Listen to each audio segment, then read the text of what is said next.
Hello friends, स्वागत है आपका अपने परिवार पॉलिटेक्निक क्लब में। आज हम इस वीडियो में केमिस्ट्री के मोस्ट इंपॉर्टेंट प्रश्न को देखेंगे। यह सभी प्रश्न आपके प्रीवियस ईयर और एक्सपेक्टेड प्रश्न को मिला के बनाया गया है। तो शुरू करते हैं अपने हम प्रश्न को।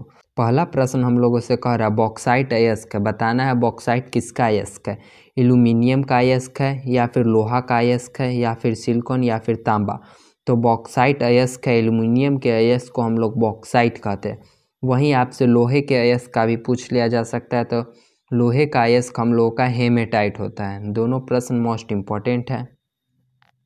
धातुओं की प्रकृति है। तो धातुओं की प्रकृति विद्युत धनात्मकता होती है, क्योंकि धातु अपना एक इलेक्ट्रॉन का त्याग करके अधातु के देके संयोग करते हैं। यही धातु की प्रकृति होती है और वो विद्युत धनात्मक होती है।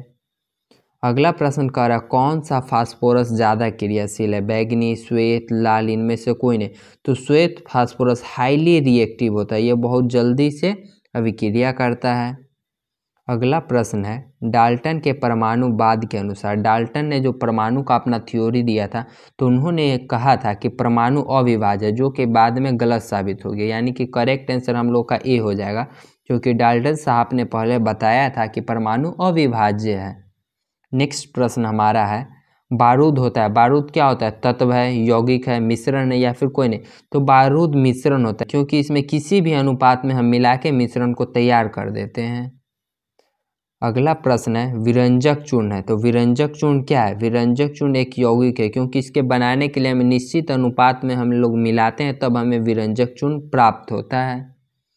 नेक्स्ट प्रश्न हमारा है स्याही को सड़ने से बचाने के लिए प्रयोग किया जाता है। स्याही को सड़ने से बचाने के लिए हम लोग बोरिक अम्ल तथा कार्बोलिक अम्ल का प्रयोग करते हैं। ऑप्शन सी में भी कार्बोलिक अम्ल दिया है, लेकिन यहाँ पर बोरिक अम्ल भी दिया हुआ है, क्योंकि दोनों हम लोग साथ साथ उपयोग करते हैं, इसलिए ऑप्शन बी हम लोगों का करेक्ट आंसर होगा। अगर ऑप्शन बी नहीं रहता तब आप कार्बोलिक अम्ल के साथ जा सकते थे। अगर आप ये सभी प्रश्नों का PDF चाहते हैं तो टेलीग्राम चैनल को ज्वाइन करें। टेलीग्राम चैनल का लिंक आपको डिस्क्रिप्शन बॉक्स में मिलेगी। नेक्स्ट प्रश्न हम लोगों से कह रहा है मलेरिया में प्रयोग किया जाने वाला औषधि है। तो मलेरिया को हम लोग ठीक करने के लिए जो औषधि उपयोग करते हैं वो होती है हमारी क्लोरोक्विन। क्लोरोक्विन जब हमें मलेरिया हो जाता है तब हम लोग इसका उपयोग करते हैं। नेक्स्ट प्रश्न हम लोगों से कह रहा है सूती तथा ऊनी रेशों में अंतर ज्ञात किया जाता है। ऑप्शन आपके पास है जलाकर, छूकर, तनु NaOH डालकर, इनमें से कोई नहीं। तो सूती और ऊनी रेशों में अंतर ज्ञात करने के लिए हम लोग कपड़े को जलाते हैं, तब अंतर हम लोगों को पता चलता है। नेक्स्ट प्रश्न आपका है बूझे चूने पर क्लोरीन प्रवाहित करने पर क्या होता है। तो बूझे चूने पर अगर आप क्लोरीन प्रवाहित करिएगा तो आपका विरंजक चूर्ण प्राप्त होता है। अगला प्रश्न नंबर 11 हमसे पूछ रहा है अणुभार ज्ञात करने का सूत्र है। तो अणुभार ज्ञात करने के लिए हमारे पास सूत्र होता है अणुभार इंटू 2 इंटू वाष्प घनत्व। यानी हम वाष्प घनत्व में अगर 2 से गुना करेंगे तो हम लोग का अणुभार प्राप्त होगा। अगर आप केमिस्ट्री के न्यूमेरिकल का वीडियो चाहते हैं तो कमेंट जरूर करें। नेक्स्ट प्रश्न आपका है अवोगाड्रो नंबर n का मान। आपसे अवोगाड्रो नंबर पूछा, तो अवोगाड्रो नंबर का मान होता है 6.023 इंटू 10⁻23 अणु, यानी मॉलिक्यूल्स। एवोगाड्रो नंबर का यह वैल्यू है, आप इसे जरूर याद रखिएगा। नेक्स्ट प्रश्न हम लोगों से पूछ रहा है एक विद्युत रासायनिक सेल में। विद्युत रासायनिक सेल में क्या होता है। विद्युत रासायनिक सेल यानी इसके कहने का मतलब है बैटरी। विद्युत रासायनिक सेल यानी बैटरी। सेलों को समूह को हम लोग बैटरी कहते हैं। तो विद्युत रासायनिक सेल में क्या होता है स्थितिज ऊर्जा गतिज ऊर्जा में परिवर्तित होती है, बिल्कुल नहीं। गतिज ऊर्जा स्थितिज ऊर्जा में परिवर्तित होती है, बिल्कुल नहीं। तीसरा कार्य रासायनिक ऊर्जा विद्युत ऊर्जा में परिवर्तित होती है, तो यह बिल्कुल सही जवाब है। इसमें हम लोग का रासायनिक ऊर्जा रहती है, जो कि हम लोग विद्युत ऊर्जा में परिवर्तित करके इसे लाइट बल्ब का उपयोग करते हैं। नेक्स्ट प्रश्न आपका है निम्नलिखित में से किसका लेड पेंसिल बनाने में उपयोग किया। लेड पेंसिल जो हम लोग पेंसिल उपयोग करते हैं, जो बीच में रहता है ब्लैक कलर का, उसमें किसका उपयोग किया जाता है। तो ग्रेफाइट का उपयोग किया जाता है हम लोग का लेड पेंसिल में। नेक्स्ट प्रश्न आपसे पूछा गया है आधुनिक आवर्त सारणी में आवर्तों की संख्या। आवर्त सारणी में आवर्तों की संख्या पूछा, तो आवर्त हम लोगों का ऐसे ऐसे जो लाइन रहता है हम लोग का हॉरिजॉन्टल, उससे हम लोग आवर्त कहते हैं।